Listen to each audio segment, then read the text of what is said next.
नमस्कार माउन्टेन समाचारमा स्वागत छ। म उषा काफ्ले र म बिन्दु अधिकारी। सुरुमा अहिलेसम्मका मुख्य समाचार।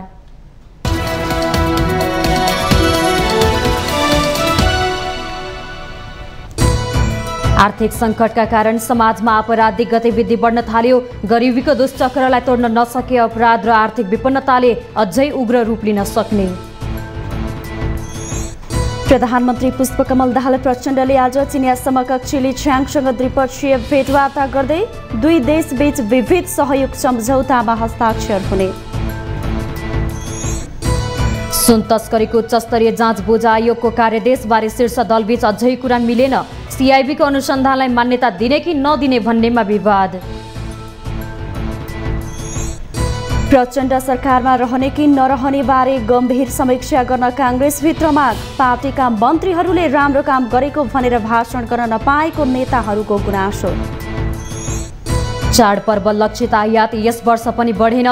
निर्यातमा समेत कमी। अर्थतन्त्रमा देखेको सुस्तताका कारण उपभोक्तामा खर्च गर्ने आत्मविश्वास फर्किन सकेन।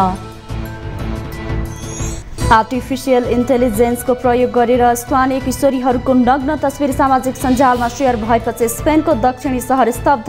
11 किशोर पक्राउ। र अस्ट्रेलिया विरुद्ध 3 मध्ये दोस्रो एकदिवसीय क्रिकेटमा जितसँगै श्रृङ्खलामा भारतको कब्जा। एकदिवसीय वरियताको शीर्ष स्थानमा रहेर भारतले विश्वकप खेल्ने पक्का।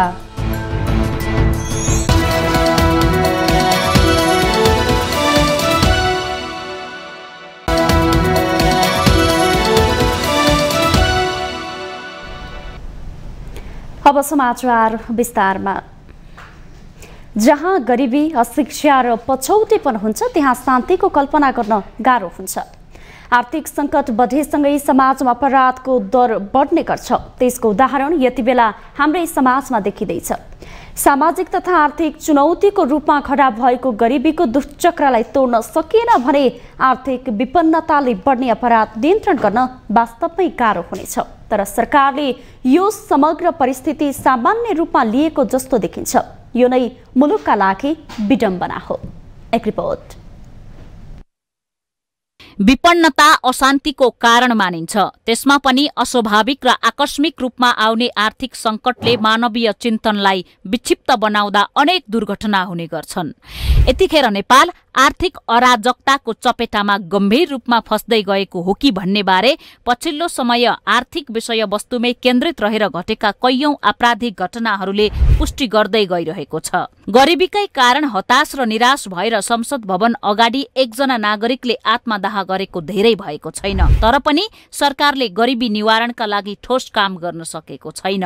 गरिबीको पीडा असह्य भएपछि त्यसको आवेगमा समाजमा एक अर्कोलाई मार्न र मर्न तयार भएका घटनाको श्रृङ्खला बढ्दै गएको देखिन्छ। मुलुकमा आर्थिक संकट मात्र चुलिएको छैन, अपराधका घटना पनि बढ्दै गएको देखिन्छ। देशको संघीय राजधानी काठमाडौँमै सामूहिक हत्या भएको केही दिन मात्र भएको छ। सामाजिक तथा आर्थिक चुनौतीको रूपमा खडा भएको गरिबीको दुष्चक्रलाई तोड्न सकिएन भने आर्थिक विपन्नताले बढ्ने अपराध नियन्त्रण गर्न वास्तवमै चुनौतीपूर्ण हुनेछ। प्रहरीमा दर्ता भएको मुद्दा हेर्ने हो भने अपराधको पृष्ठभूमिमा देशभित्र चुलिँदै गएको आर्थिक संकट एउटा प्रमुख कारण देखिएको छ। आर्थिक परिवेशले विक्षिप्त बनाइएका तह र तबकालाई राज्यले समेट्न सकेको छैन। राज्यको ध्यान जनताको आय आर्जन बढाउने तर्फ केन्द्रित नहुँदा र आफ्नो मुलुक सुहाउँदो संरक्षित अर्थव्यवस्थातर्फ ध्यान जान नसक्दा जनताको गरी खाने वातावरण लगभग सकिएको छ। बजारमा विदेशी सामानहरूको हस्तक्षेपले कृषि मात्र होइन, शिक्षा, स्वास्थ्य र सेवामूलक व्यवसाय समेत गम्भीर रूपमा प्रभावित छन्। आर्थिक उदारीकरणको नाममा आफ्नो अर्थव्यवस्थामाथि विदेशी उत्पादनहरूको आधिपत्यलाई सहजै स्वीकार गरिदिँदा नेपालीले नेपालमा केही गर्न नसक्ने अवस्था सृजना भइरहेको छ। केही हिम्मतवाला व्यवसायीहरूले आँट गरेर केही काम सुरु गरिहाले पनि सर्वत्र प्रतिकूल वातावरण हुँदा उसको व्यवसाय सफल हुन सक्दैन। असफलता सँगसँगै ऊ भारी ऋणको चपेटामा पर्दछ। आफ्नो दैनिकी चलाउने कि साहु अथवा ब्याङ्कको ऋण तिर्ने भन्ने अवस्थामा पुगेको एउटा गरिखाने वर्ग सोच्नै नसक्ने गरी डिप्रेसनमा जान्छ अनि ऊ आपराधिक क्रियाकलापको सहारा लिन पुग्छ। पछिल्ला घटनाक्रमहरूबाट यही वास्तविकताको संकेत गरेको छ। देशभित्र जस्तोसुकै घटना घटाइए पनि राजनीतिक नेतृत्व उदासीन भइदिँदा समस्या अरू गम्भीर भएको छ। के सत्ता के प्रतिपक्ष कसैलाई पनि जनताको जनजीविकासँग केही मतलब नभएर होला आफ्नो पार्टीका बैठकहरूमा समेत यस्ता कुराहरूले प्रवेश पाउँदैन। मन्त्रीहरू निरीह छन्, प्रधानमन्त्री बनाइएका छन्। निगाहमा बनाइएका प्रधानमन्त्रीका निरीह मन्त्रीहरू साँच्चै भन्ने हो भने आफ्नो मन्त्रालयको नाम समेत शुद्ध भन्न सक्छन् कि सक्दैनन्। केही मन्त्रीलाई छोडेर भन्ने हो भने शंका नै गर्नुपर्छ। मन्त्रीहरूलाई आफ्नो मन्त्रालयका काम, कर्तव्य र अधिकारका सन्दर्भमा समेत वस्तुगत ज्ञान छैन। वस्तुगत र नीतिगत ज्ञानको अभावमा अधिकांश मन्त्रीहरू आफ्ना कामकाज, भाषण र आश्वासनमा नै समय बिताइरहेका छन्। यति बेलासम्म कुन मन्त्रालयमा कुन मन्त्री छन् भन्ने समेत धेरै जनतालाई थाहा छैन। अधिकांश मन्त्रीको अवस्था यस्तै छ। बिचौलियाहरूको बिगबिगीले जसले जहाँ जसलाई जे भने पनि जे गरे पनि हुने अवस्था छ। टाठाबाठाहरूको बोलबाला हुने नै भयो। निरीह सत्ताको चाकरीमा लिप्त हुँदै आफ्नो दुनो सोझ्याउन उद्धत कर्मचारी तन्त्र आफ्नो भविष्य कसरी सुरक्षित गर्ने भन्ने कुरा बाहेक राष्ट्रिय चिन्तनमा चिन्तनशील छँदै छैनन्। सम्पूर्ण अवसरहरू प्राप्त गर्ने, अन्त्यमा आफ्नो पहुँच हुँदा विदेश पठाएको सन्तानको शरणमा गएर मर्ने अचम्मको अभिलाषा कर्मचारी तन्त्रमा पनि देखिन्छ। त्यसै अनुसार मुलुक चलेको पनि छ। सर्वत्र राजनीतिको दौडधुप छ। आफ्नो पार्टी र नेताको पछाडि थुप्रिएका झोले वर्गहरूलाई आफ्नो कुनै चिन्ता छैन। जसलाई आफूले नेता मानेको छ उसैले राज्य शक्तिको दुरुपयोग गरेर आज मुलुक नै संकटको डिलमा पुर्याएको बारे यस्तो झोले वर्ग पनि सचेत छैन। जनताको पीडा, मर्का, समस्या, गरिबी नबुझिदिँदा आर्थिक संकटले त मुलुक पछि परेको छ नै, यसले निम्त्याएको समस्या स्वरूप दिन दहाडै नागरिकको ज्यानमाथि खतरा पनि बढ्दै गइरहेको छ। अमेरिकामा एउटा व्यक्तिले अन्धाधुन्द गोली चलाउने समस्या जस्तै नेपालमा खुलेआम अन्धाधुन्द धारिलो हतियार प्रयोग गरी व्यक्ति र सामूहिक हत्या गर्ने क्रम बढ्दै गइरहेको छ। ऋण तिर्न नसकेर आत्महत्या गर्ने नागरिकका पीडा बयान गरी साध्य छैन। तर सरकारले यो समग्र परिस्थिति सामान्य रूपमा लिएको जस्तो देखिन्छ। यो नै विडम्बना हो। माउन्टेन टेलिभिजन एसडी राजनीतिक ब्युरो।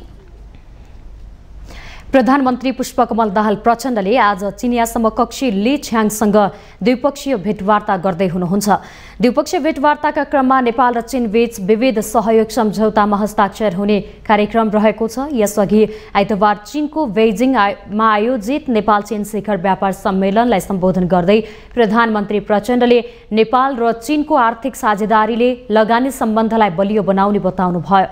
उहाँले नेपाल उपयुक्त अवसरको देश भएकाले उद्यमी र लगानीकर्तालाई स्वागतको सन्देश दिन आफू चीन आएको उल्लेख गर्नुभयो। प्रधानमन्त्री प्रचण्डले जलस्रोत, खाद्य सुरक्षा, कृषि क्षेत्र, पर्यटन उद्योग र बढ्दो आइसिटी लगानीका आकर्षक क्षेत्र भएको बताउनुभयो। शिखर सम्मेलन दुई देशका निजी क्षेत्रको बलियो सहकार्य निर्माणमा केन्द्रित हुनुपर्नेमा उहाँले जोड दिनुभयो। आफू चीनको विकासको गतिलाई देखेर छक्क परेको समेत प्रधानमन्त्री प्रचण्डले बताउनुभयो। उहाँले दुई देशबीचको क्रस बोर्डर कनेक्टिभिटी बढाउनका लागि महत्त्वपूर्ण अग्रसरता लिएको उल्लेख गर्दै आर्थिक सम्बन्धमा जोड दिएको बताउनुभयो। प्रधानमन्त्री प्रचण्डले नेपालमा भएको युवा जनशक्तिको पूर्ण उपयोग गरी लाभ लिन चिनिया लगानीकर्ता समक्ष आग्रह गर्नुभयो। यसैबीच बेइजिङ स्थित नेपाली दूतावासमा भएको कार्यक्रमलाई सम्बोधन गर्दै उहाँले कृषिमा आधारित उद्योगको विषयमा राष्ट्रपति सी जिनपिङसँग छलफल भएको जानकारी दिनुभयो। सुन तस्करीको उच्च स्तरीय जाँचबुझ आयोगको कार्यादेशबारे भएको छलफल बिना निष्कर्ष टुङ्गिएको छ। केन्द्रीय अनुसन्धान ब्युरो सीआईबीले गरेको अनुसन्धानलाई मान्यता दिएर अध्ययन गर्ने कि सुन तस्करीको आफै अनुसन्धान गर्ने भन्नेमा सत्तारूढ र विपक्षी दलहरूबीच विवाद छ। गृह मन्त्रालयमा आइतबार भएको छलफलमा सत्तारूढ दलका नेताहरूले आयोगलाई 3 वटा कार्यादेश दिने प्रस्ताव गरेको छ। नेपाली कांग्रेसका प्रमुख सचेतक रमेश लेखकका अनुसार सुन तस्करी नियन्त्रण गर्न मौजूदा कानून र संरचनामा के कस्तो परिमार्जन गर्नुपर्छ त्यो सिफारिस गर्ने, यस्तै भेप, ब्रेक्सो लगायतमा लुकाएर तस्करी भएको सुनबारे सीआईबीले गरेको अनुसन्धानको अध्ययन गर्ने र त्यसमा थप अनुसन्धान गर्नुपर्ने भए सरकारलाई सिफारिस गर्ने कार्यादेश दिने सत्तारूढ दलहरूको प्रस्ताव छ। छलफलपछि सञ्चारकर्मीहरूसँग कुरा गर्दै काङ्ग्रेसका प्रमुख सचेतक रमेश लेखकले सुन तस्करी प्रकरणको अनुसन्धान सरकारी निकायले गरेको भन्दै सोही अनुसन्धानलाई आधार मानेर थप अनुसन्धान गर्नुपर्ने आफूहरूको धारणा रहेको बताउनुभयो। शून्य स्थितिबाट अनुसन्धान सुरु गर्दा छानबिनकै लागि गठित सरकारी संयन्त्रको अस्तित्व नै समाप्त हुने उहाँको भनाइ छ।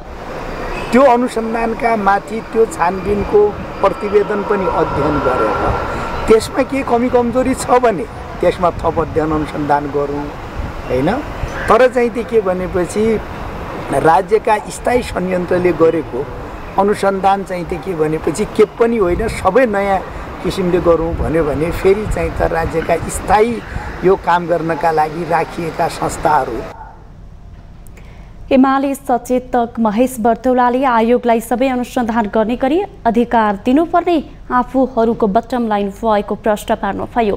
सिआइबीले राम्रै काम गरेको भए पनि प्रश्न उठेको भन्दै उहाँले अभियोजनमा खोजबिन गर्नुपर्ने मान्छे पनि छुट्यो भन्ने शङ्का सिर्जना भएको दावी गर्नुभयो।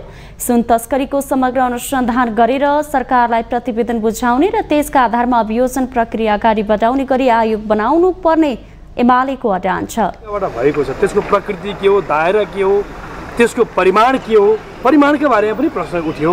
त्यसका संलग्न भएका व्यक्ति को हुन् हो तिनका बारेमा अध्ययन गर्ने, त्यो पनि स्वतन्त्र र निष्पक्ष ढङ्गले छानबिन र अध्ययन अनुसन्धान गर्ने र त्यो बारेमा सम्बन्धित सरकारलाई प्रतिवेदन पेश गर्ने हो। त्यो पेश भए पश्चात पेश गरेको प्रतिवेदन बमोजिम राज्यको औपचारिक निकायबाट अभियोजनको माध्यमबाट कारबाहीको प्रक्रिया अगाडि बढ्छ। भदौ 6 गते संसदमा प्रतिनिधित्व गर्ने राजनीतिक दलहरू बीच असोज 5 गते सरकारले आयोग गठन गरी सोही दिनदेखि कार्य प्रारम्भ गर्ने सहमति भएको थियो। गृहमन्त्री नारायण काजी श्रेष्ठले सुन तस्करी प्रकरणको अनुसन्धानमा सरकारले कुनै प्रकारको हस्तक्षेप नगर्ने बताउनु भएको छ। आइतबार प्रतिनिधि सभा अन्तर्गतको राज्य व्यवस्था तथा सुशासन समिति बैठकमा सांसदहरूले सुन तस्करी प्रकरणको अनुसन्धानप्रति शङ्का व्यक्त गर्दै जवाफ माग गरेपछि मन्त्री श्रेष्ठले यस्तो बताउनु भएको हो। उहाँले सिआइबीलाई स्वतन्त्रतापूर्वक अनुसन्धान गर्न आफूले निर्देशन दिएको भन्दै अनुसन्धानमा कुनै प्रकारको हस्तक्षेप नभएको स्पष्ट पार्नुभयो।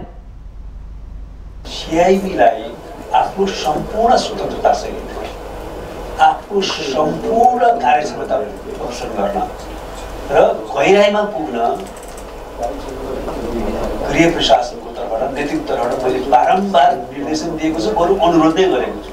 कतिपय कस्तो हुँदो रहेछ भने यताबाट देख्दाखेरि चाहिँ यस्तो अलि राजनीतिक तौरमा नै कमजोरी गरियो कि भने जस्तो लाग्छ। हामीलाई के लाग्छ भने कतिपय त प्रधानमन्त्री त्यो बाहिरै भनिदिनु भयो होइन, पोलिटिकल लिडरसिपलाई चाहिँ फसाउनु खोजेको त होइन, यत्रो आउँदाखेरि पनि के नगर्ने अनि प्रशासन भने जस्तो कुरो पनि त्यहाँ चर्चा चल्यो। हाम्रो चाहिँ के छ भने दृढतापूर्वक हामी भनेको छौँ तपाईँहरू जहाँसम्म जानुपर्छ अनुसन्धान जानुपर्छ, तथ्य प्रमाणले जे देखाउँछ त्यहाँसम्म जानुहोस् भनेका छौँ। अहिले पनि हामी त्यसमा दृढ छौँ। गृहमन्त्री श्रेष्ठले सर्लाही घटनालाई सरकारले गम्भीरतापूर्वक लिएको बताउनुभयो। सर्लाहीको मलङ्गुवामा गणेशको मूर्ति सेलाउने क्रममा दुई समुदायका व्यक्तिहरूबीच झडप भएको थियो। उहाँले सो घटनाका सम्बन्धमा नयाँ निर्णय लिइने जानकारी दिनुभयो।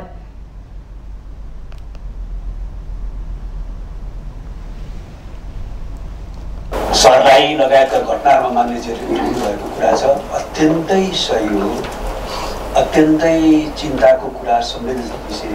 यो देश बहुजातीय, बहुभाषिक, बहुधार्मिक, बहुसांस्कृतिक मुलुक हो र विविधताको एकता, धार्मिक, सांस्कृतिक सहिष्णुता र सद्भाव हाम्रो मौलिक पहिचान र विशेषता आइरहेको हो। तर केही समय यता त्यसमाथि खलल पुर्याउने, त्यसमा आँच पुर्याउने, त्यसलाई कमजोर पार्ने प्रयत्न भइरहेको त छैन होइन भन्ने गम्भीर प्रश्नहरू उठेका छन्। त्यो जान अन्जानमा मात्रै भइरहेका छन् कि एउटा कुनै निश्चित प्रयोजनार्थ भइरहेका छ भन्ने प्रश्न पनि उठेका छ। सरकारले यसलाई गम्भीरतापूर्वक लिएको छ। त्यस्तै राष्ट्रिय स्वतन्त्र पार्टीका सभापति तथा सांसद रवि लामिछानेले सुन तस्करी प्रकरणमा सत्तारूढ दलका मानिसहरूमाथि गहिरो अनुसन्धान नभएको आरोप लगाउनुभयो। अनुसन्धान हेर्दा भद्दा मजाक जस्तो देखिएको उहाँको टिप्पणी थियो। लामिछानेले शङ्काको घेरामा रहेका व्यक्तिहरू मोबाइल फर्म्याट गरेर प्रहरीकोमा पुगेको भन्दै अनुसन्धानमा राजनीतिक हस्तक्षेप भएको हो कि भनी शङ्का व्यक्त गर्नुभयो। जुन आशा र अपेक्षाका साथ अनुसन्धान दिइयो त्यो अनुसन्धानका कुराहरू हेर्दाखेरि एउटा भद्दा मजाक जस्तो भएर गयो। आज देखिएका मान्छेहरूले मैले त्यतिखेरै भनेको थिएँ कि जब 3 दिनपछि यो अनुसन्धानमा पुग्यो त्यो समय किन दिएको, संदिग्ध मानिसहरूलाई भाग्ने समय दिएको, मोबाइल फर्म्याट गर्ने समय दिइयो कि के गरिएको भन्ने थियो। मलाई दुःख लागेको छ सत्तारूढ दलका नेताहरूको नाम आउने बित्तिकै जुन ढङ्गले त्यो अनुसन्धान त बम होला भने सोधेको त पटाका पनि भएन, सलाइको काँटी जति पनि पड्किएन। किनभने जति पनि नामहरू आए उनीहरूले आफूले प्रयोग गर्ने फोन दिएनन्, अर्को फोन दिए भन्ने कुरा सार्वजनिक भएको छ। प्रहरी केही गर्न चाहन्छ, राजनीतिक हस्तक्षेप भयो के भयो भन्ने।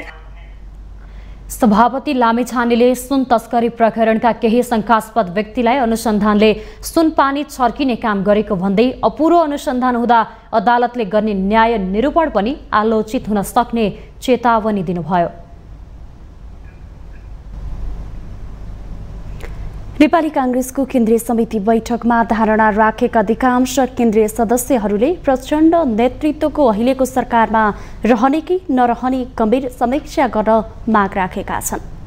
गठबन्धनको नेतृत्वकर्ता कांग्रेस सभापति शेरबहादुर देउवा भए पनि सरकारको नेतृत्व भने माओवादी अध्यक्ष प्रचण्डले गरिरहेको उनीहरूको भनाइ छ। आइतबारको केन्द्रीय समिति बैठकमा बोल्दै केन्द्रीय सदस्य राजीव ढुङ्गानाले गठबन्धनको मूल नेतृत्वकर्ता कांग्रेस भएकाले सरकार अहिले के गरिरहेको छ भनेर समीक्षा गरिनुपर्ने धारणा राख्नुभयो। भ्रष्टाचारका 1-2 फाइल खोलिए पनि जनताले भ्रष्टाचार घटेको महसुस नगरेको भन्दै ढुङ्गानाले शान्ति सुरक्षाको स्थिति पनि ठिक नभएको जिकिर गर्नुभयो। सरकारले गरेका 1-2 कामको जस प्रचण्डको पार्टीले लिएको भन्दै उहाँले सिङ्गो सरकारको सफलताको भारी कांग्रेसले बोक्नुपर्ने गरी अगाडि बढ्ने हो कि भन्ने सरकारमा कांग्रेसको सहभागिताको अर्थ के हो भनेर प्रश्न गर्नुभयो।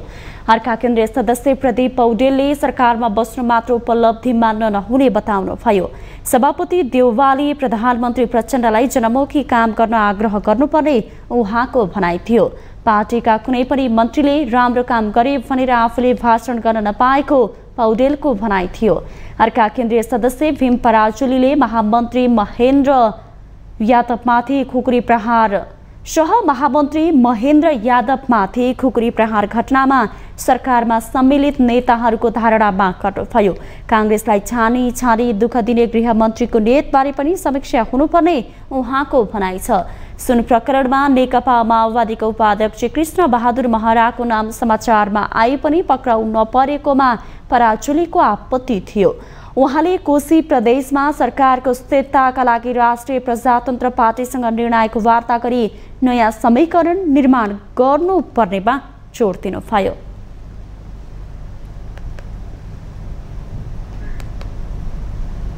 माउन्टेन समाचारमा पालो भएको छ ब्रेकको।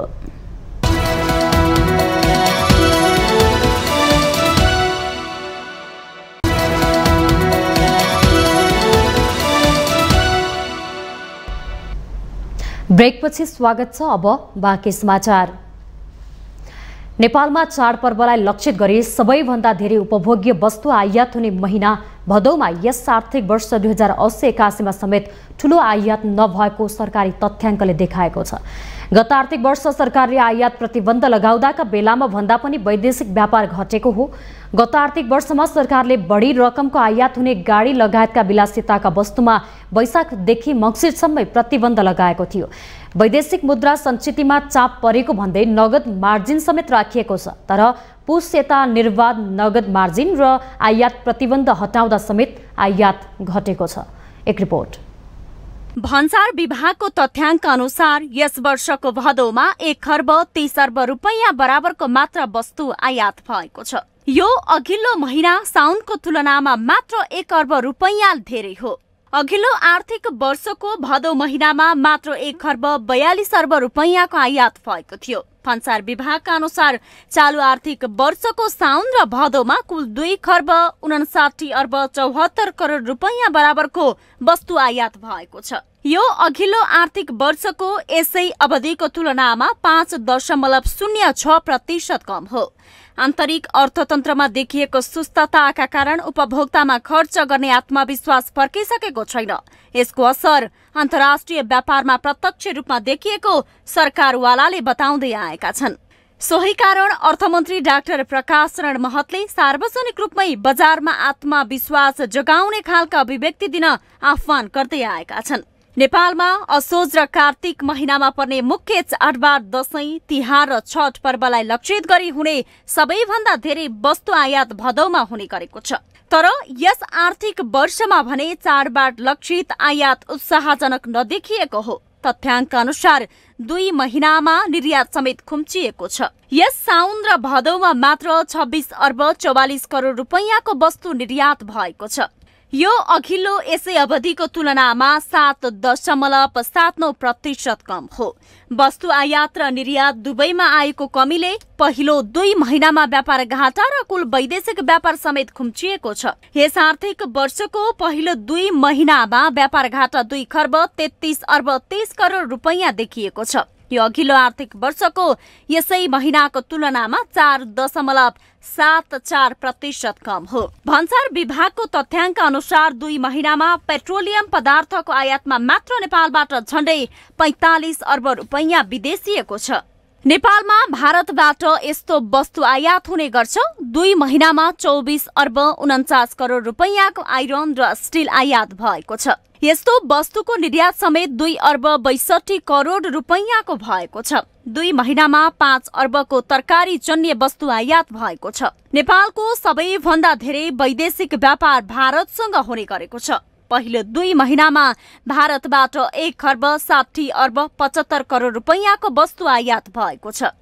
नेपालबाट 16 अर्ब 73 करोड रुपैयाँको वस्तु निर्यात हुँदा व्यापार घाटा 1 खर्ब 44 अर्ब रुपैयाँ देखिएको छ।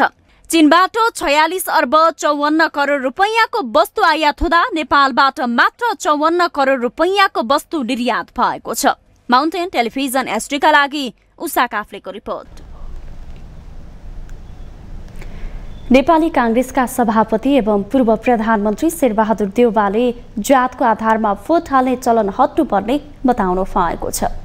आइतबार काठमाडौँमा आयोजित एक कार्यक्रमलाई सम्बोधन गर्दै उहाँले यस्तो बताउनु भएको हो। सभापति देउवाले जातभन्दा व्यक्तिको आधारमा भोट हाल्ने चलन बढ्नु मुलुकका लागि राम्रो भएको उल्लेख गर्नुभयो। धेरै साथीहरू चुनाव जितेका छन्, भोलि पनि जित्न सक्छन्। त्यसकारण चाहिँ यसमा पनि लाग्दो साथीहरूले अहिले नेपालमा राम्रो कुरा के छ भन्दैलाई बढी जातको आधारमा भोट हाल्ने भन्दा पनि व्यक्तिको आधारमा भोट हाल्ने चलन छ अहिले। त्यसकारण चाहिँ मैले अहिले चाहिँ मान्छेहरूले बुझेका छन्। हिजो अस्ति चाहिँ जातको कुरा भए तापनि अब सब हटिसकेका छ।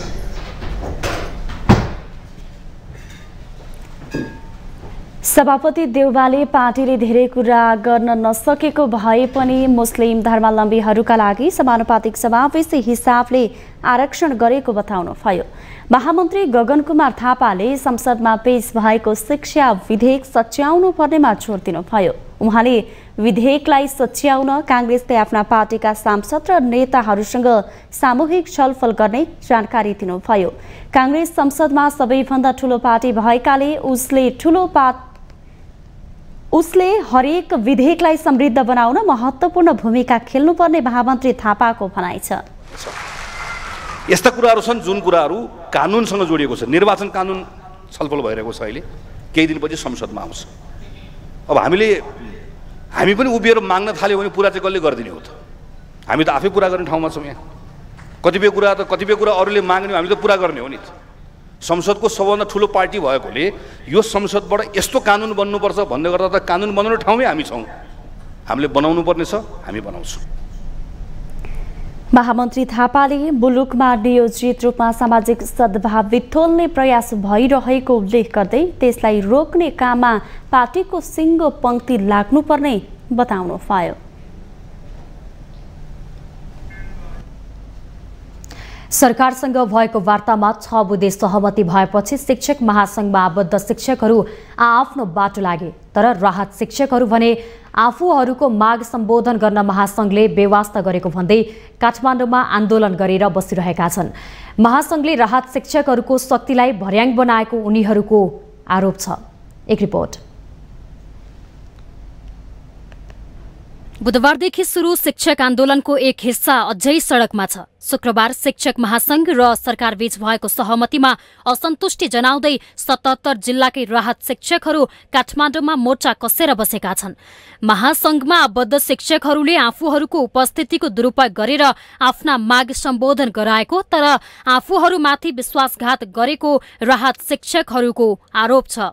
त्यो समझदारीमा के भयो भने शिक्षकका मागहरू जहाँका तहीँ भयो कि जे उद्देश्य राखेर शिक्षकहरू आन्दोलनमा बोलाइएको थियो, जे कुरा मागहरू राखिएको थियो ती मागहरू पुरा गरिएन। उहाँहरूले आफ्ना बढुवाका मागहरूलाई चाहिँ पुरा गराएर आफू विशिष्ट श्रेणीमा जाने मागलाई पुरा गराएर तहगत थाई टिचरहरूको तहगत बढुवा गर्ने मागलाई पुरा गराएर उहाँहरू चाहिँ छोडेर जानुभयो। महासंघले जुन हामीलाई आन्दोलनको आह्वान गर्यो त्यो आह्वान अनुसार हामी आएका थियौँ र हामीहरूलाई सडकमै छोडेर महासंघले आफ्नो व्यक्तिगत रूपमा आन्दोलन गरेर आफूहरू चाहिँ आफ्नो विद्यालयमा फर्किनु भएको छ र हामीलाई यो सडकमा व्यवहारिक तरिकाले छोडिदिनु भएको छ। अहिले जुन हिसाबले महासंघले आन्दोलन गर्यो अहिलेसम्म हामीहरूलाई एउटा पेसासँग आबद्ध गराएर अगाडि बढ्न लगाएर साथ गर्छौँ, हामीले साथ दिन्छौँ भनेर जुन हामीहरूलाई देखाउनु भयो आश्वासन, त्यो आश्वासन आज उहाँहरूले पुरा नगरेर कुन ठाउँको कसको झोले बनेर जानुभएको छ।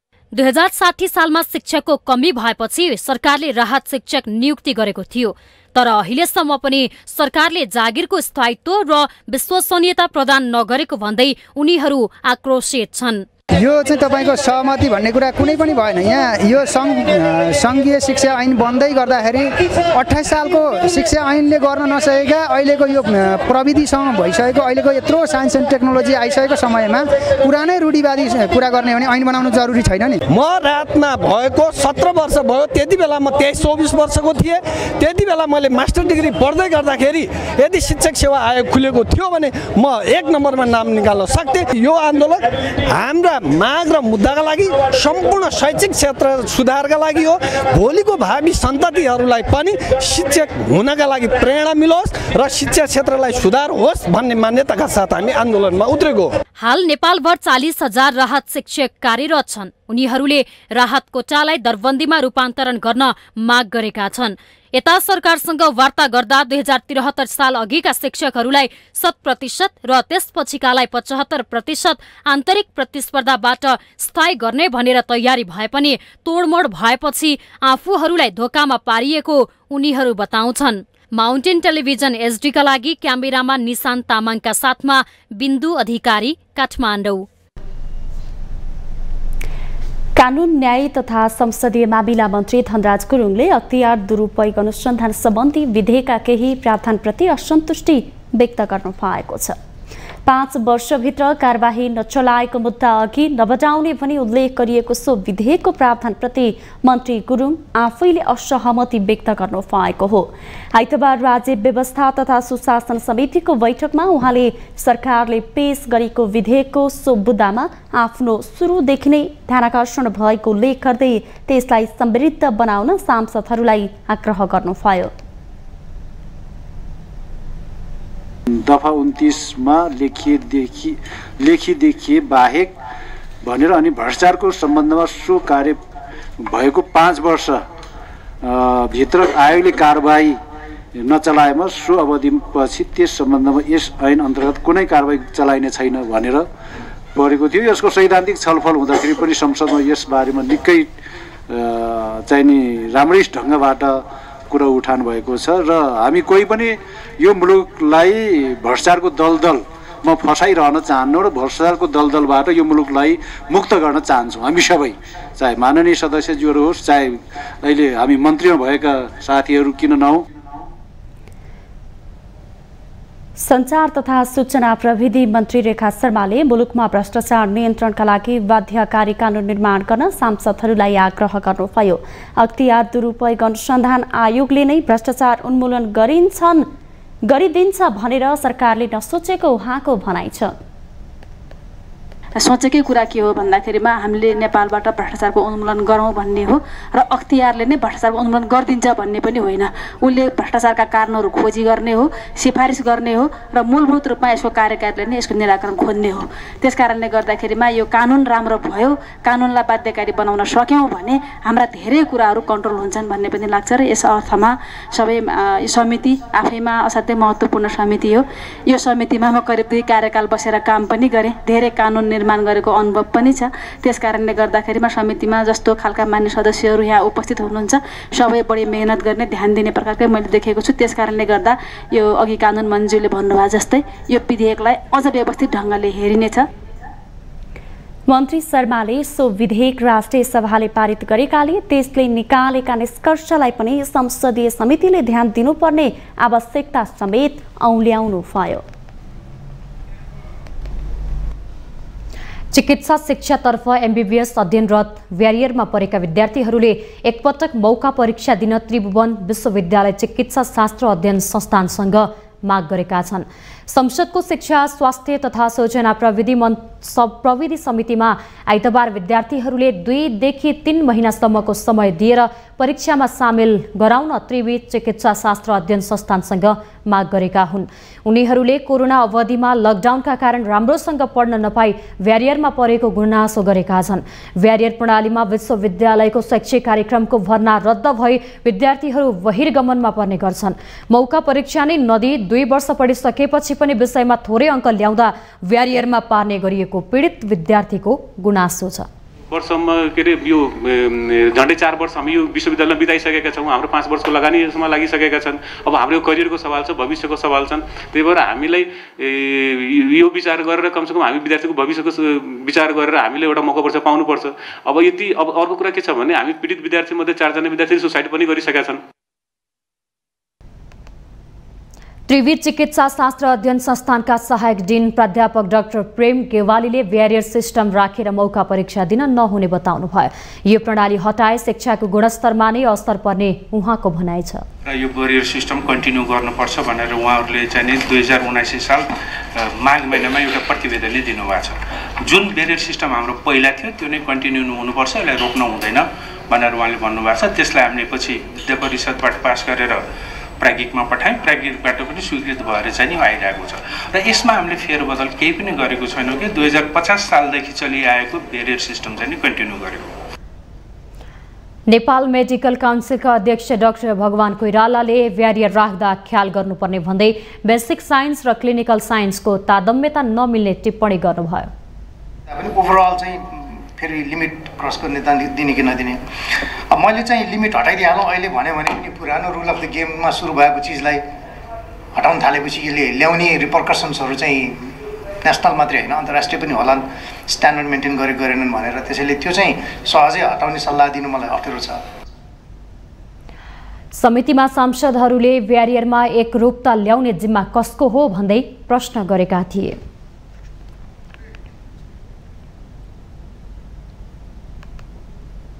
माउन्टेन समाचारमा फेरि पालो भएको छ ब्रेकको।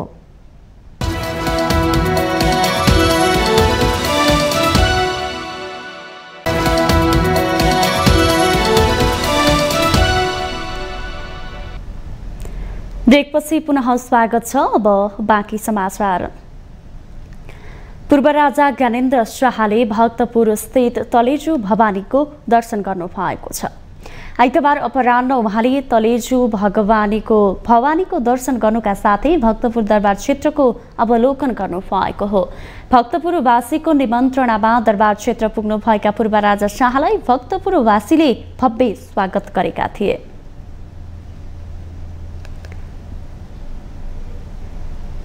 स्वागतका लागि उपस्थित सर्वसाधारणहरूले हातमा नेपालको राष्ट्रिय झण्डा बोकेका थिए भने परम्परागत पहिरनमा सजिएका थिए।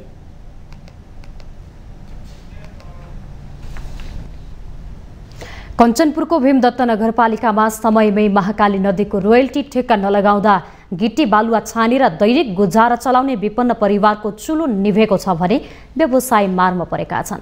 नगरपालिकाले सार्वजनिक सूचना मार्फत आफ्नो क्षेत्रभित्रका सबै नदी तथा खोलामा अर्को निर्णय नभएसम्मका लागि नदीजन्य पदार्थ उत्खनन, सङ्कलन र वितरणमा रोक लगाएसँगै मजदुर तथा निर्माण व्यवसायी मारमा परेका हुन्। एक रिपोर्ट। महाकाली नदी बगरमा बालुवा गिट्टी छानेर दैनिक गुजारा टार्ने तटीय क्षेत्रका बासिन्दा काम नखोल्दा हैरान भएका छन्।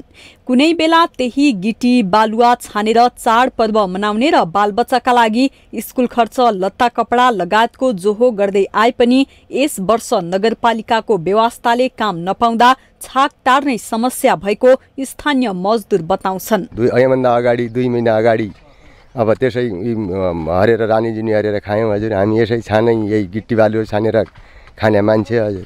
अब 1 गते खुल्ने आज 6 गते भइसक्यो, अहिलेसम्म केही भएन। नगरपालिकाले पनि कुनै वडाहरूले पनि हाम्रो खोजी गरेर यहाँको घाट खोलिदिएर हजुरले जसरी भए पनि हाम्रो जीविकोपार्जन अब यसैले यही गरेर खाइआएका मान्छे अहिलेसम्म हामीलाई केही पनि भएन हजुर। जसरी पनि यो खोलिदिनु पर्यो। हामी कन अब समस्या त जिमी छैन, जग्गा छैन। हाम्रा यहीँबाट रोजगारी भए, पढाइ रोजगारी भए, बालबच्चा कन कापी कलम मर्दा यहाँ हबैतिर त यहाँ उधारै खाएको छ। अहिलेसम्म असाढे गते नुन दाल उधा रहेछ, खुर्सानी उधा रहेछ, खाना उधा रहेछ। हाम्रा जिमी छैन, जग्गा छैन, सब हाम्रा उधा रहेछ। केही छैन, रोजगारी भन्ने यही हो हाम्रा।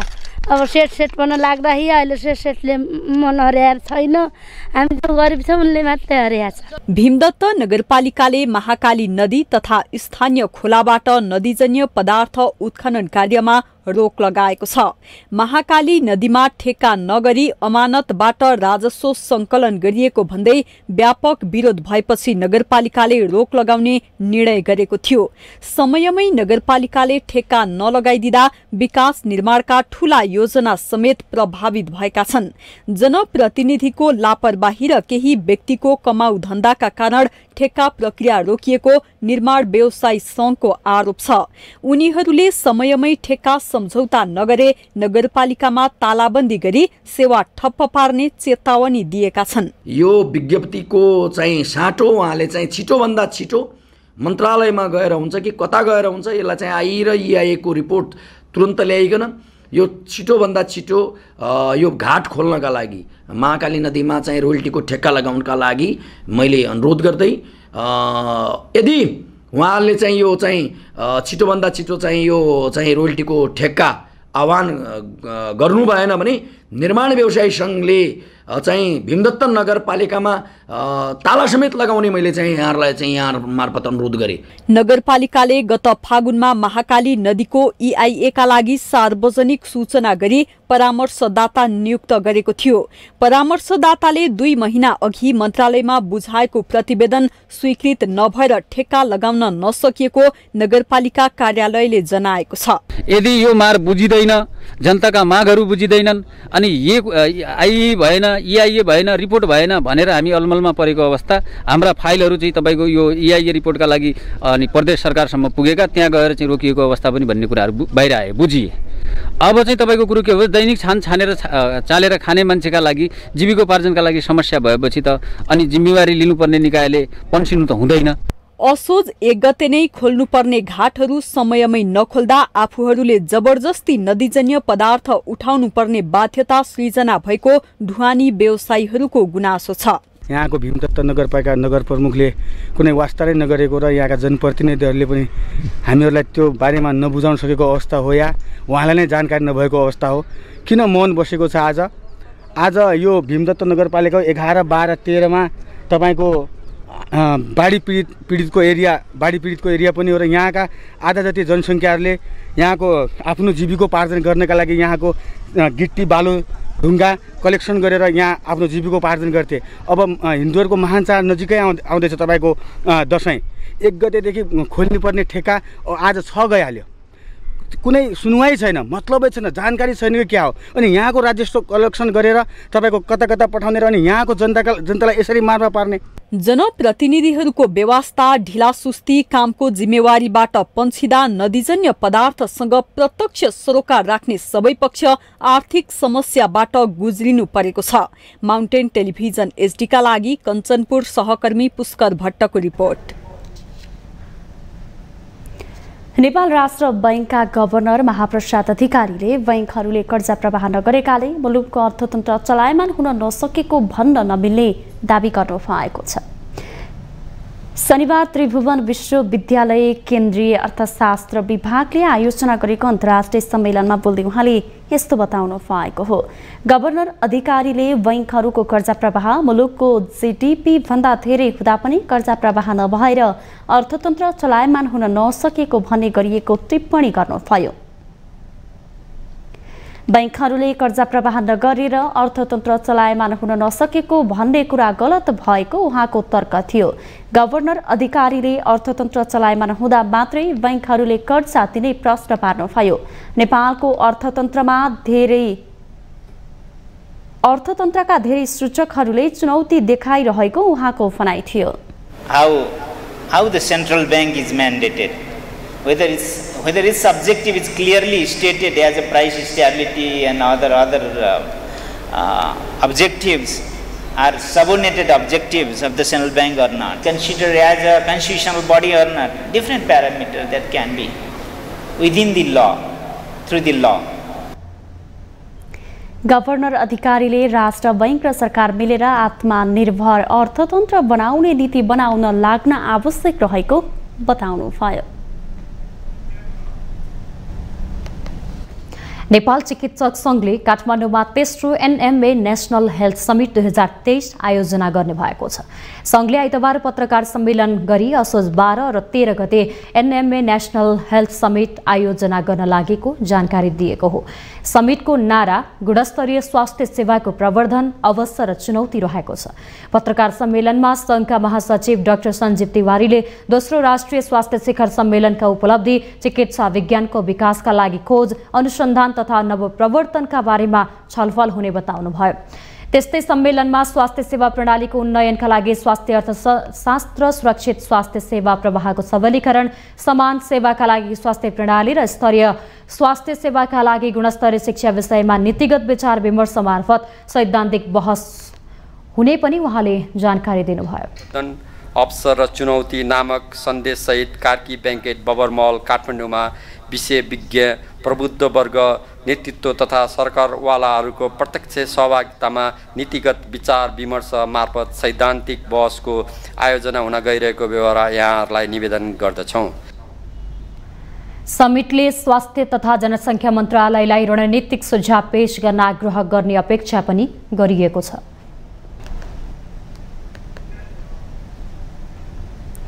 सभामुख देवराज घिमिरे आयरल्यान्डको भ्रमण सकेर स्वदेश फर्किनु भएको छ। स्वदेश फर्किएपछि विमानस्थलमा आयोजित पत्रकार सम्मेलनमा उहाँले भ्रमणका क्रममा आइरिस सदनको माथिल्लो सदन, सिनड एरियनका अध्यक्ष जेरी बट्राइमर र आयरल्यान्डका राष्ट्रपति महामहिम माइकल टी हिगेन्ससँग शिष्टाचार भेट भएको बताउनुभयो।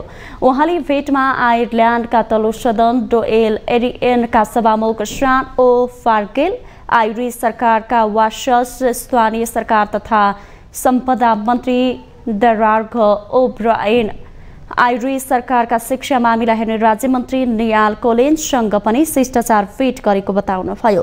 भ्रमणमा नेपाली विद्यार्थीका लागि सहज भिसा तथा छात्रवृत्तिको व्यवस्था, क्यान्सर लगायतका रोगको निदानका लागि आवश्यक उपचार पद्धति, विविध प्रविधि लगायतको सहयोगबारे एक अर्का देशका नागरिकको भ्रमण, नेपालको हिमाल र सगरमाथा हेर्ने र आरोहणको लागि प्रोत्साहनबारे छलफल भएको बताउनुभयो। भेटघाट र अन्त्यमा राष्ट्रपतिसँग सबैसँग भेटघाट गरिसकेपछि त्यहाँका राष्ट्रपतिसँगको भेटघाट हामीले सम्पन्न गऱ्यौँ। निर्धारित समयभित्रै सबै कार्यक्रमहरूमा उहाँहरूसँग भेटघाट गर्ने र उहाँहरूका चासोको विषयहरूलाई हामीले छलफल गर्ने, हाम्रा चासोको विषयहरूमा उहाँहरूले छलफल गर्ने यो कामहरू गरेर खास गरिकन दुईटा संसदहरूको बिचको सम्बन्धलाई अझ गाढा बनाउने र दुईटा देशका आपसमा सम्बन्ध विकास गरेर दुईटै राष्ट्रलाई फाइदा हुने कुराहरूको बारेमा सहकार्यका धारणाहरूलाई विकास गर्ने आदि लगायतका कुराहरू गरेर हामी अब हिजो त्यहाँबाट हिँडेपछि आज राम्रो गरी यहाँ आइपुगेको कुराहरू नै म यहाँहरू मार्फत राख्न चाहन्छु। सभामुखको टोली भदौ 31 गते आयरल्यान्ड प्रस्थान गरेको थियो।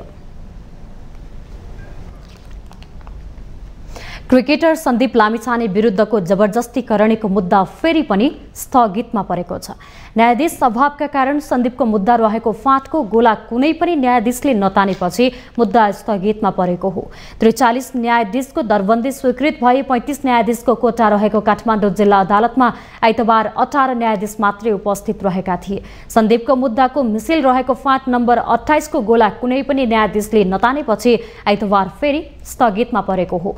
यसअघि गत भदौ 21 गते न्यायाधीश शकुन्तला कार्कीको इजलासले पीडित किशोरी र उनको परिवार बसाइसराई गरी गएको काठमाडौँको एक स्थानीय तहबाट बसाइसराई गर्दा पेश गरिएको कागजात माग गरेको थियो।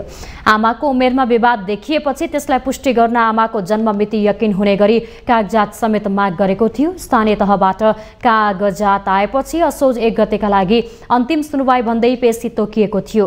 2079 कार्तिक 14 गते काठमाडौँ जिल्ला अदालतमा दर्ता भएको लामिछाने विरुद्धको जबरजस्तीकरणी मुद्दा हालसम्म 27 पटक पेशीमा चढिसकेको छ।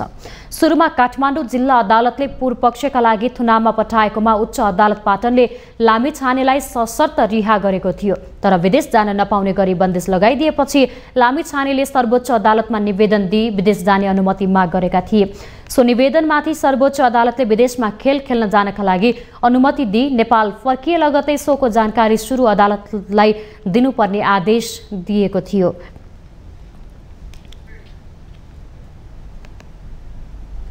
हामीसँग आर्थिक, अन्तर्राष्ट्रिय र खेल समाचार बाँकी नै छन्। माउन्टेन समाचारमा पालो भएको छ ब्रेकको।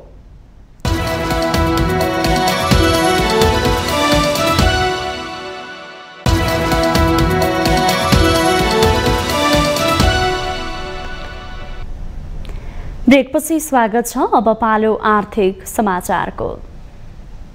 आर्थिक समाचारको साथमा जगदम्बा सुपर साइन तथा ग्याल्बा प्लस जीवनभरको भरोसा। रिद्धि सिद्धि सिमेन्ट रोबोटिक ल्याबमा बनेको स्मार्ट सिमेन्ट।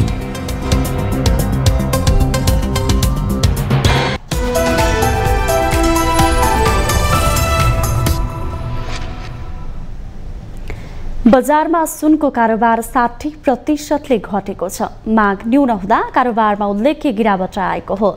अन्य समयमा न्यून कारोबार भए पनि सिजनका बेला बढ्ने गर्दथ्यो, तर यसपालि कारोबार घटेको छ। लगातार सुनको मूल्यमा भएको वृद्धि र आर्थिक मन्दीका कारण पछिल्लो समय कारोबार 40% सीमित भएको नेपाल सुनचाँदी व्यवसायी महासङ्घले जनाएको छ। महासङ्घका अध्यक्ष माणिक रत्न स्वाक्यले सुनको कारोबारमा आधाभन्दा बढीले गिरावट आएको जानकारी दिनुभयो। उपभोक्तासँग क्रय शक्ति पर्याप्त नहुँदा सिजनको समय सुरु भए पनि सुनको कारोबार बढ्न नसकेको उहाँको भनाइ छ। तीजमा दैनिक 30 देखि 40 किलो सुन बिक्री हुने गरेको थियो। यसपालि दैनिक 10 किलो भन्दा बढी बिक्री हुन नसकेको बताउँदै उहाँले बजारमा माग नै कम हुँदा सुन चाँदीको कारोबार हुन नसकेको जिकिर गर्नुभयो। तीजको जस्तो अवस्था दशैंमा पनि देखिन सक्ने उहाँको भनाइ छ। हाल सुन प्रति तोला 1,11,550 रुपैयाँमा कारोबार भइरहेको छ। गत वर्ष असोज पहिलो साता सुन प्रति तोला 91,800 रुपैयाँमा कारोबार भएको थियो। एक वर्षको अवधिमा सुनको मूल्य प्रति तोलामा झन्डै 20,000 रुपैयाँले वृद्धि भएको छ। यसैबीच नेपाल राष्ट्र बैंकले दैनिक आयात गरिने सुनको कोटा दोब्बर बनाएको छ। अब वाणिज्य बैंकहरूले प्रतिदिन 20 केजी सुन आयात गर्न पाउँछन्। यसअघि दैनिक 10 केजी सुन आयात हुँदै आएको थियो। अब अन्तर्राष्ट्रिय समाचार।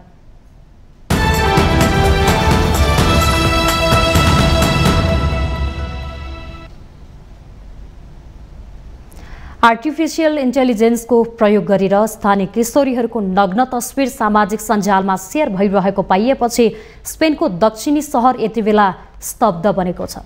धेरैजसो तस्बिर ती किशोरीहरूको सामाजिक सञ्जालबाट लिएको थियो जहाँ उनीहरूले पुरै कपडा लगाएका थिए। ती तस्बिरहरूलाई एउटा एपको प्रयोग गरेर नग्न तस्बिरमा परिणत गरिएको थियो। हालसम्म अल्मेन्ड्रालेहो सहर र त्यस नजिकका 20 जना भन्दा बढी किशोरीहरू आफूहरू पीडित बनेको भन्दै बाहिर आएका छन्। उनीहरूको उमेर 11 देखि 17 वर्ष रहेको छ। प्रहरीले यस घटनामा अनुसन्धान सुरु गरिसकेको छ। हालसम्म यसमा 11 जना स्थानीय किशोरीहरूको संलग्नता खुलेको छ। यस्ता तस्बिर तयार गर्न वा व्हाट्सएप र टेलिग्राम मार्फत सेयर गर्नमा उनीहरूको संलग्नता देखिएको प्रहरीको भनाइ छ। एक पीडित किशोरीसँग त पैसा समेत माग भएको बताइएको छ। यसबारे प्रहरीले छुट्टै अनुसन्धान गरिरहेको छ। अल्मेन्ड्रालेहो सहरमा करिब 30,000 जना बसोबास गर्दछन्। यो सहर अलिभ र रेड वाइनका लागि प्रख्यात रहेको छ। अब पालो खेल समाचारको।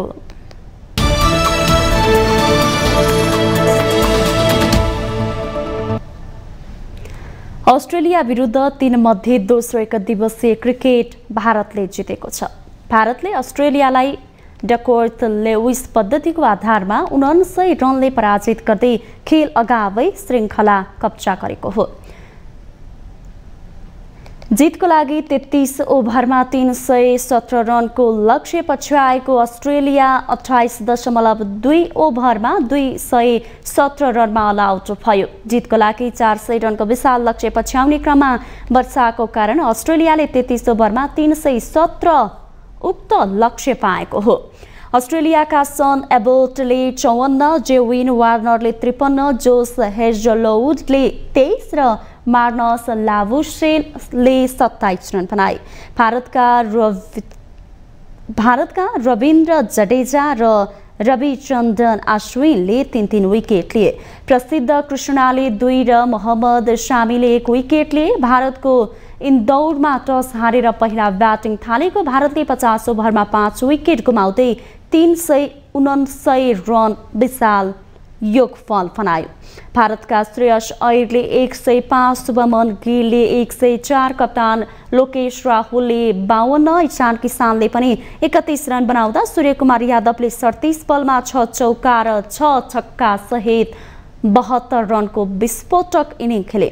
अस्ट्रेलियाका क्यामरन ग्रिनले 10 ओभरमा 101 रन खर्चेर 2 विकेट लिए। जितसँगै भारतले एक दिवसीय वरियताको शीर्ष स्थानमा रहेर विश्वकप खेल्ने पक्का भएको छ। पाकिस्तान दोस्रो स्थानमा छ। तेस्रो खेल बुधबार हुनेछ। एसियन गेम्सका लागि चीन जाने नेपाली क्रिकेट टोलीको विदाई गरिएको छ। नेपाल क्रिकेट संज्ञानका पदाधिकारीहरूले एक कार्यक्रमबीच खेलाडीहरूलाई आइतबार विदाई गरेका हुन्। नेपालले यही 27 सेप्टेम्बरमा मङ्गोलिया र 1 अक्टोबरमा मालदिप्ससँग खेल्नेछ। नेपालले समूह चरण पार गरेपछि भारत, पाकिस्तान, श्रीलङ्का वा बङ्गलादेश मध्ये कुनै देशसँग प्रतिस्पर्धा गर्नेछ। विदाई कार्यक्रममा नेपाली राष्ट्रिय क्रिकेट टोलीका कप्तान रोहित कुमार पौडेलले राम्रो अभ्यास गरेको र मेडल जित्ने लक्ष्य आफूहरूको रहेको बताए। मेडल हात पार्नका लागि सबै खेलाडी तयार रहेको उनको भनाइ छ। प्रिपरेसनको कुरा गर्दाखेरि चाहिँ हामी लास्ट 10-15 डेजदेखि नेपालमा क्याम्प गरिरहेछ। पानीले गर्दा भनौँ न योपालि अलि राम्रोसँग क्याम्प गर्न पाइयो। आउटडोरहरू भनौँ सेन्ट्रल विकेट युज गर्न पायौँ र ओभरअल राम्रै प्रिपरेसन भयो र हामी सबैको लक्ष्य मेडल जित्नु छ र त्यसको लागि हामी सम्पूर्ण प्लेयरहरू त्यसको लागि एकदम रेडी छौँ र आउने गेम्सहरूमा एकदम राम्रो गरेर। क्यानका अध्यक्ष चतुर बहादुर चन्दले आगामी दिनमा सबैले देख्ने गरी मनोबल कमजोर नहुने गरी आफूहरू लाग्ने बताए। नयाँ कार्य समितिले खेलाडीको हौसला बढाउने गरी काम गर्ने उनको प्रतिबद्धता छ। अध्यक्ष चन्दले नेपालले एसियाडमा हुने क्रिकेटमा मेडल जित्ने उच्च सम्भावना रहेको भन्दै जितको शुभकामना दिए। कार्य समितिले यहाँहरूको भावनाको कदर गर्दै आगामी दिनमा देखिने गरी हैन तपाईहरुको एकदम मनोबल कमजोर नहुने गरी एक खालको हामी हौसला बढाउनेका साथ हामी अब अगाडि बढ्नेछौँ। यो चाहिँ मैले स्पेसली प्लेयरहरूलाई, कोचिङ स्टाफलाई मैले यो विश्वास दिलाएँ, प्रतिबद्धता जाहेर गरेँ। कार्यक्रममा क्यानका सचिव पारस खड्काले नेपाली क्रिकेटको नयाँ युगको सुरुवात गर्ने प्रयासमा आफूहरू रहेको बताए। कुनै पनि खेललाई सहज तरिकाबाट नलिन आग्रह गर्दै उनले देशलाई जिताउन नयाँ सोच र रणनीतिका साथ अघि बढ्ने बताए। नेपाल क्रिकेटको एउटा नयाँ युगको सुरुवात गर्ने हामी प्रयासमा छौँ, तर पनि खेलाडीहरू प्रतिको जिम्मेवारी एउटै मात्र के हुनेछ भने यहाँहरू जहिले पनि आफ्नो देशको प्रतिनिधित्व गर्नुहुनेछ। कुनै पनि खेल कुनै पनि प्रतियोगितालाई सहज तरिकाले नलिनु होला। यो खेलले आज हामी देशलाई नै र सम्पूर्ण जनतालाई नै एक ठाउँमा ल्याउने ठुलो भूमिका खेलेको छ। त्यसैले सबैको जिम्मेवारी छ कि आगामी दिनमा जे जसरी होस् आफ्नो देशलाई जिताउनको लागि आफ्नो व्यक्तिगत तर्फबाट संस्थागत तर्फबाट हामी नयाँ सोच विचार र रणनीतिका साथ अगाडि बढ्ने प्रतिबद्धता पनि यहाँ सामु राख्दछु। सचिव खड्काले उच्च मनोबलका साथ खेल्न खेलाडीहरूलाई आग्रह समेत गरे। माउन्टेन समाचारमा फेरि पालो भएको छ ब्रेकको।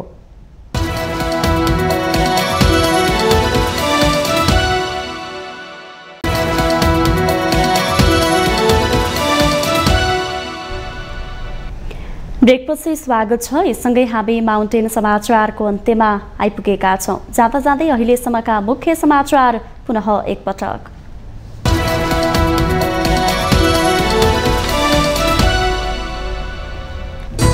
आर्थिक सङ्कटका कारण समाजमा आपराधिक गतिविधि बढ्न थाल्यो। गरिबीको दुष्चक्रलाई तोड्न नसके अपराध र आर्थिक विपन्नताले अझै उग्र रूप लिन सक्ने। प्रधानमन्त्री पुष्पकमल दाहाल प्रचण्डले आज चिनिया समकक्षी ली च्याङसँग द्विपक्षीय भेटवार्ता गर्दै दुई देशबीच विविध सहयोग सम्झौतामा हस्ताक्षर हुने। सुन तस्करीको उच्च स्तरीय जाँचबुझ आयोगको कार्यादेशबारे शीर्ष दलबीच अझै कुरा मिलेन। सिआइबीको अनुसन्धानलाई मान्यता दिने कि नदिने भन्नेमा विवाद। प्रचण्ड सरकारमा रहने कि नरहने बारे गम्भीर समीक्षा गर्न कङ्ग्रेसभित्र माग। पार्टीका मन्त्रीहरूले राम्रो काम गरेको भनेर भाषण गर्न नपाएको नेताहरूको गुनासो।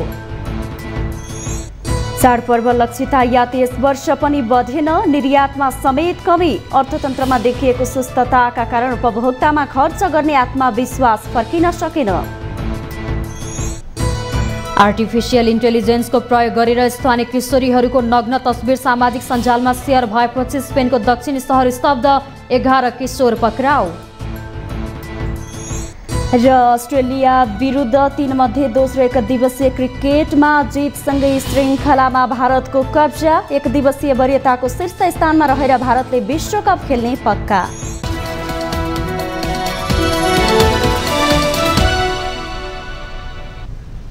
माउन्टेन समाचार अहिलेलाई सकियो। सत्य, तथ्य र निष्पक्ष समाचारका लागि माउन्टेन टेलिभिजन HD हेर्दै रहनुहोला। नमस्कार।